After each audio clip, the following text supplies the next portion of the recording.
ණය ගන්නත් බෑ. අප වෙන්න පුළුවන් සීමාව 110 දැන් ඉක්මවගෙන එන්නේ. මේ නිසා We cannot obtain debt as it is reaching the 10% limit. Therefore, we require two amendments to the Fiscal Management Responsibility Act. That is to extend the established debt to gross domestic product target until 2030. The other reason is to increase the guarantee limit specified from 10 to 15%. When the economy is closed off, then the country won't receive revenue. We earn revenue through economic activities. We have indirect taxes that are generated through the sale of goods.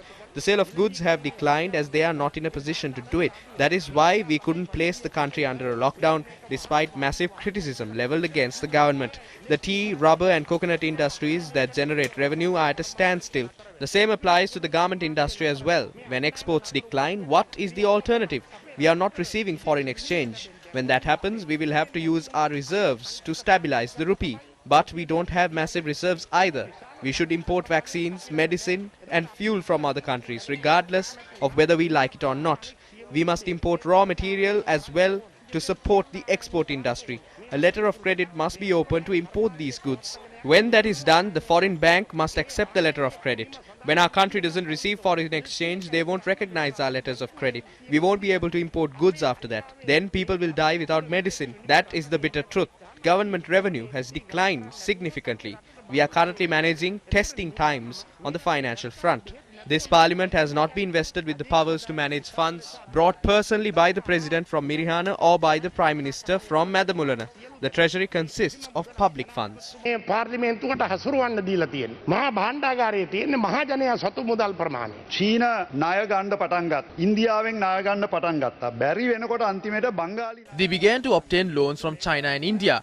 Ultimately, they obtained loans from Bangladesh as well. This is a dangerous situation. The exact situation is much more dangerous than what we assume. Our debt stands at 105% of our GDP. Sri Lanka is second on the list of middle income earning countries with the highest debt. The first is Lebanon. This shows the standards up to which we have fallen. By the end of 2020, the debt owed by state authorities stood at nearly 17 billion. The government has decided to increase the debt limit as well. This highlights the failure to establish an environment conducive for investments. Therefore, the shortage of foreign exchange has resulted in the economic instability.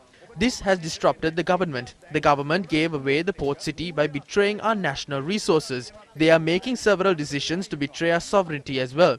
Tax concessions have been given to foreigners while national assets are being sold. They are taking steps to sell valuable properties through the entity named Selandiva. The government is behaving in a manner that suits the foreigners. We don't oppose the Chinese, Indian or US governments. We oppose the Sri Lankan government. It is the Sri Lankan government that is betraying us. අපි විරුද්ධ ලංකාවේ ආණ්ඩුවට. මොකද ලංකාවේ ආණ්ඩුව තමයි අපේ රට පාවා දෙන්නේ.